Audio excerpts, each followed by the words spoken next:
बहुत पुरानी बात है। किसी घने जंगल के पास एक खूबसूरत गांव हुआ करता था।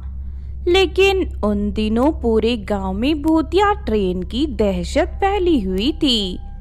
दरअसल हफ्ते में एक बार उस गांव के अंदर भूतिया ट्रेन दाखिल होती थी और उस ट्रेन से कंकाल बाहर निकलकर गांव वालों को पकड़कर अपनी साथ ले जाते थे।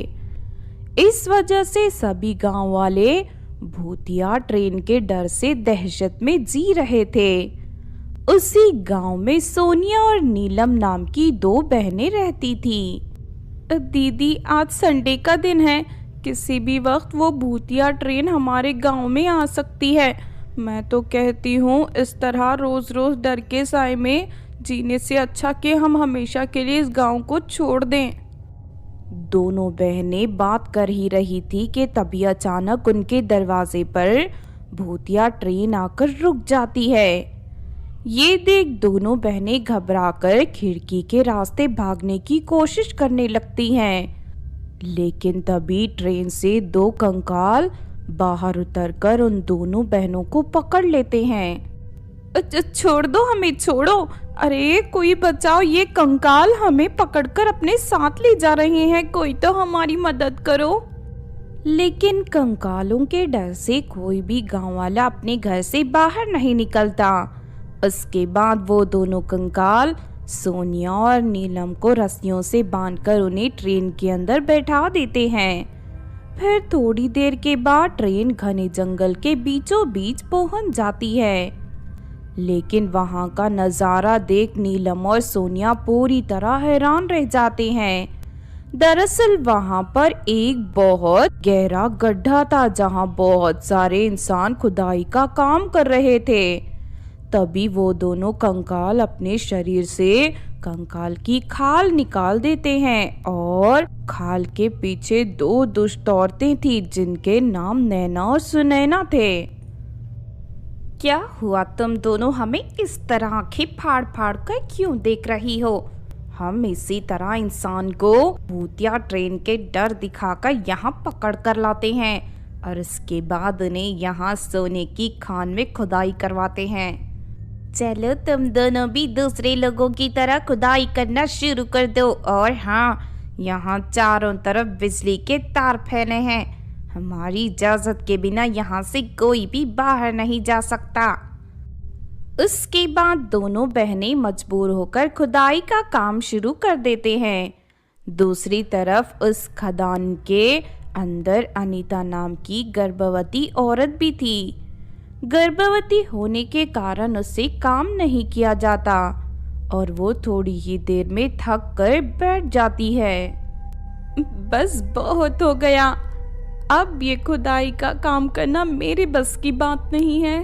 मैं यहाँ एक पल भी नहीं रहूंगी। मैं इसी वक्त यहाँ से जा रही हूँ। इतना कहकर अनीता वहाँ से भागने लगती है, लेकिन तभी बिजली के तार से जा टकराती है और वो बिजली के तार से चिपक कर तड़पने लगती है। बचाओ, कोई मुझे बचाओ। तभी नीलम और सोनिया एक लकड़ी के सहारे अनीता को उस तार से दूर कर देते हैं। देखो, दोबारा इस तरह की बेवकूफ़ी मत करना, वरना तुम्हारे साथ साथ तुम्हारे बच्चे की भी जान जाएगी। तभी अचानक नैना और सुनैना वहां आ जाते हैं। दोनों नीलम को चाबुक मारते हुए कहते हैं, सुन लड़की, आज हम दोनों को जंगली मुर्गी खाने की इच्छा हो रही है। तू जल्दी से जाकर किसी जंगली मुर्गी को पकड़ ले। देख, तेरी बहन हमारे कब्जे में है, इसीलिए तू किसी प्रकार की चालाकी करने की कोशिश मत करना, वरना हम दोनों तेरी बहन को मौत के घाट उतार देंगी। इतना कहकर नैना सोनिया के गले में चाकू लगा देती है। उसके बाद मजबूर होकर नीलम जंगल में जंगली मुर्गी पकड़ने चली जाती है। थोड़ी देर भटकने के बाद आखिरकार उसे जंगली मुर्गी मिल जाती है। तभी नीलम को एक उपाय सूझता है। वो मुर्गी के साथ साथ जंगल से कुछ जहरीली पत्तियां तोड़कर अपने साथ ले जाती है। उसके बाद नीलम उस मुर्गी को मार कर उसे पकाना शुरू कर देती है। साथ ही नीलम उन जहरीली पत्तियों को भी खाने में मिला देती है। दूसरी तरफ इस बात से अनजान नैना और सुनैना मजे से मुर्गी खाने लगते हैं, लेकिन थोड़ी ही देर में उनका सर घूमने लगता है। अरे अचानक मेरा सर क्यों घूम रहा है? हाँ तूने सही कहा, मुझे भी कुछ दिखाई नहीं दे रहा। ऐसा लगता है मैं भी बेहोश हो जाऊंगी। फिर अगले ही पल दोनों बेहोश होकर जमीन पर गिर पड़ती हैं। ये देख वहाँ के सभी लोग बहुत खुश होते हैं। उसके बाद नीलम नैना के मोबाइल से पुलिस को फोन करके वहाँ बुला लेती है। फिर पुलिस वाले उन दोनों को ले जाकर जेल में बंद कर देते हैं। इस तरह नीलम अक्लमंदी से अपने साथ साथ दूसरे लोगों की भी जान बचा लेती है। एक बार की बात है, खुशीनगर में लाली नाम की एक गरीब लड़की अपने 2 छोटे बहनों के साथ रहती थी। लाली के पास जमीन का एक छोटा सा टुकड़ा था जिस पर खेती करके वो अपना और अपने बहनों का पेट पालती थी। दूसरी तरफ लाली अपने बहनों को पढ़ा लिखा कर कामयाब बनाना चाहती थी ताकि उन दोनों के आने वाली जिंदगी में कभी कोई दुख ना हो। फिर एक दिन लाली अपने खेत पर काम कर रही थी कि तभी वहाँ शहर में रहने वाली सपना नाम की एक अमीर औरत अपनी सहेलियों के साथ आ जाती है। सुन लड़की, हमने इस गांव में शराब का कारखाना खोलने का फैसला किया है। बाकी गांव वाले ने तो हमें अपनी जमीन बेच दी है। अब तू भी अपनी जमीन बेचकर यहाँ से निकल जा। नहीं नहीं, मैं अपनी जमीन कभी नहीं बेचूंगी। और वैसे भी एक औरत होकर तुम्हें शर्म नहीं आती? तुम शराब का कारखाना खोलना चाहती हो? शराब की वजह से हर साल लाखों घर बर्बाद हो जाते हैं। देखो तुम यहाँ से चली जाओ। अरे सपना, ये लड़की तो बहुत बड़ी बड़ी बातें कर रही है। अगर हमें इसकी जमीन नहीं मिली तो हम यहाँ शराब का कारखाना नहीं खोल पाएंगी। तू ठीक कहती है, हमें किसी भी तरह इस लड़की से ये जमीन हथियानी होगी। अगर ये सीधी तरह नहीं मानेगी तो हम इसे दूसरे तरीके से ले लेंगे। फिर वो सभी औरतें वहाँ से चली जाती हैं। दीदी, मुझे उन औरतों की बातें सुनकर बहुत डर लग रहा है। कहीं ऐसा न हो कि हमारी जमीन छीनने के लिए वो हमें नुकसान पहुँचाए। मेरे रहते तुम दोनों को घबराने की जरूरत नहीं है। जाओ, तुम्हारे स्कूल जाने का समय हो गया है। उसके बाद लाली अपनी दोनों बहनों को स्कूल भेज देती है। दूसरी तरफ लाली बेफिक्र होकर अपने खेत में फसल उगाने लगती है। लेकिन फिर एक रात सपना और उसकी सहेलियां लाली के खेत पर आ जाती हैं। वो लड़की उस दिन बहुत इता रही थी ना, आज उसे सबक सिखाने का बिल्कुल सही समय है। चलो जल्दी से खेत के सारी फसल में आग लगा दो। फिर सपना अपनी सहेलियों के साथ मिलकर लाली की फसल में आग लगा देती है और देखते ही देखते सारी फसल जलकर राख हो जाती है।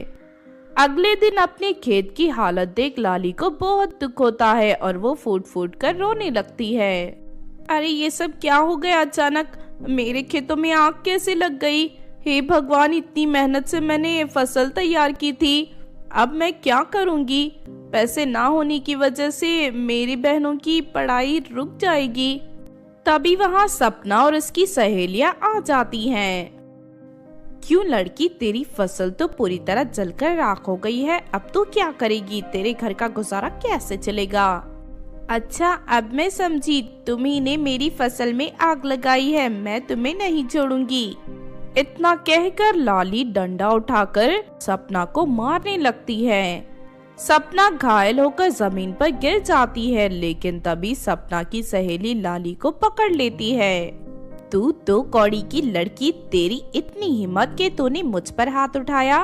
अब मैं तुझे नहीं छोड़ूंगी। चलो इसके हाथ पैर रस्सियों से बांध दो। फिर वो सभी औरतें लाली के हाथ पैर रस्सियों से बांध देती हैं। उसके बाद वो सभी औरतें लाली को लेकर जंगल की ओर चली जाती हैं और उसे बीचों बीच फेंक देती हैं। अब ये लड़की नहीं बचेगी। शाम तक जंगल का कोई जंगली जानवर इसे मार कर खा जाएगा। चलो यहाँ से चलते हैं। उसके बाद वो सभी औरतें वहाँ से चली जाती हैं। दूसरी तरफ लाली अपने आप को रस्सियों से छुड़वाने की बहुत कोशिश करती है, लेकिन उसे कामयाबी नहीं मिलती। तभी वहाँ कुछ जंगली जानवर आ जाते हैं। लाली को देख वो सभी जानवर लार टपकाते हुए लाली की ओर बढ़ने लगते हैं। उन जानवरों को अपनी ओर आते देख लाली घबरा जाती है। अरे नहीं, ये जानवर तो मुझे मारकर खा जाएंगे। अरे कोई मुझे बचाओ, कोई मेरी मदद करो। इस तरह लाली मदद के लिए जोर जोर से चिल्लाने लगती है। तभी पीपल के पेड़ पर रहने वाली एक चुड़ैल लाली की आवाज सुन लेती है। वो चुड़ैल बहुत दयालु और नेक थी। वो हमेशा मुसीबत में फंसे लोगों की मदद किया करती थी। चुड़ैल फौरन लाली के पास पहुंच जाती है। फिर चुड़ैल वहां आग प्रकट कर देती है।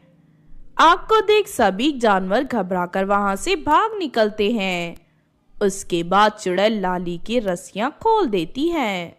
डरो मत लड़की, मेरे रहते इस जंगल का कोई जानवर तुम्हें नुकसान नहीं पहुंचा सकता। लेकिन तुम्हारी ये हालत कैसे हुई? लाली चुड़ैल को सपना की करतूतों के बारे में सब कुछ बता देती है। लाली का दुख जानकर चुड़ैल उसकी मदद करने का फैसला करती है। उसके बाद चुड़ैल लाली को लेकर उसके खेत पहुंच जाती है।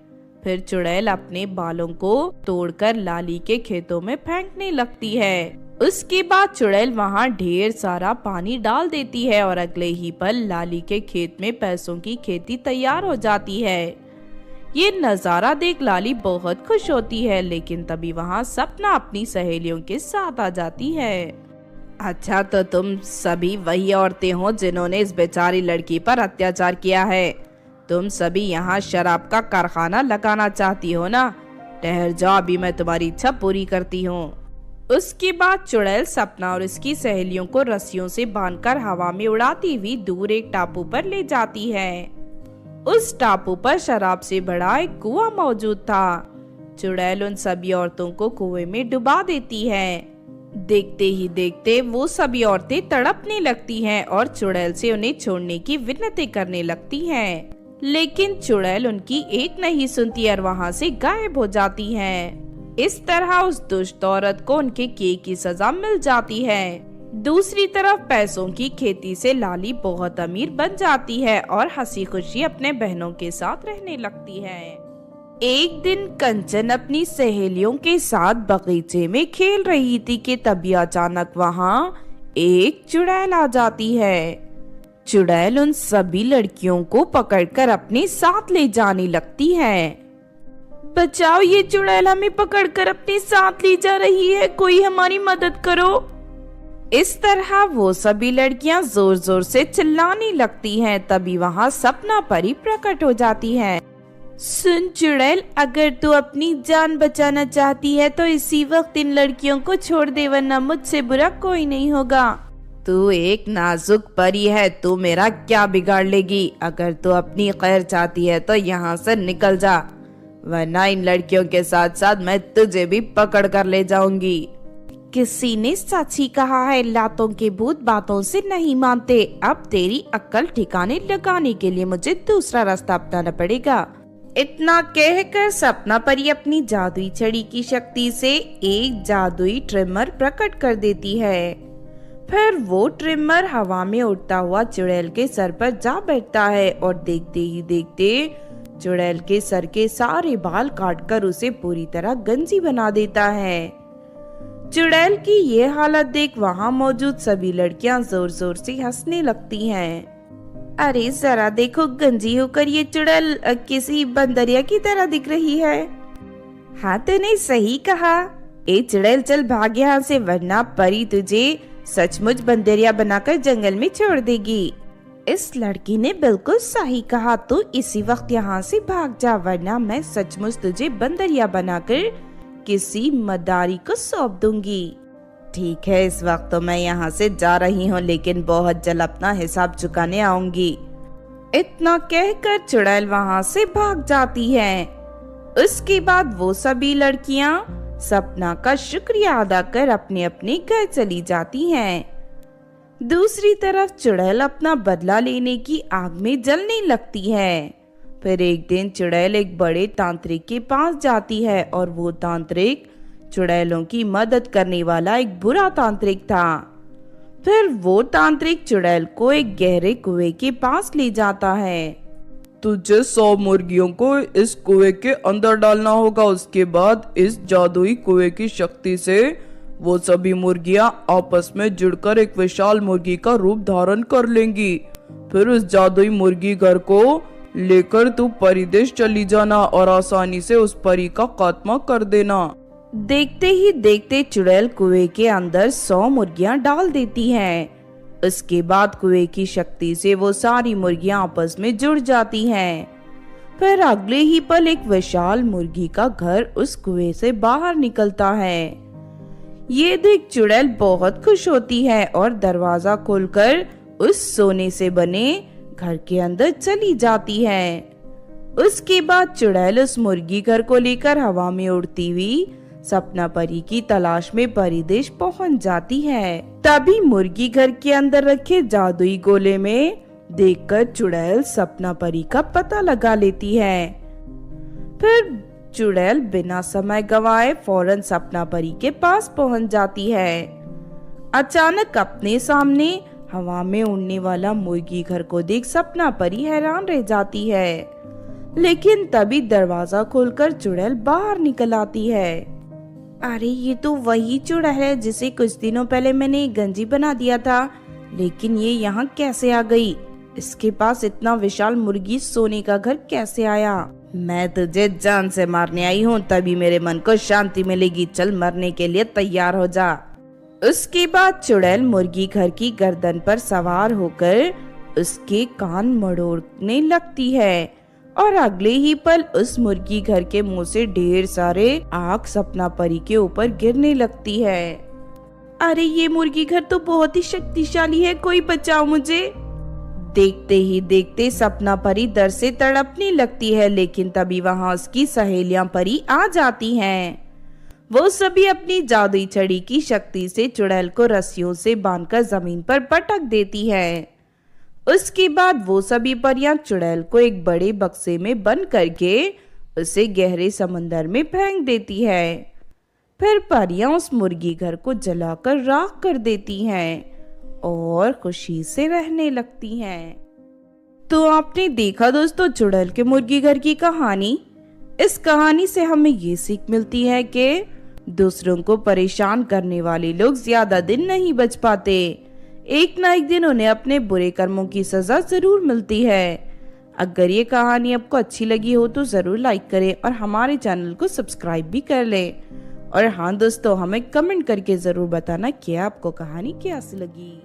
हेलो दोस्तों, आज जो मैं आपको कहानी सुनाने जा रही हूँ ये कहानी है चुड़ैल दादी की। तो चलिए दोस्तों देखते हैं चुड़ैल बनी दादी की कहानी। बहुत समय पहले विजयनगर नाम के राज्य में कल्याणी नाम की एक राजकुमारी रहती थी। कल्याणी के माता पिता कई सालों पहले गुजर गए थे।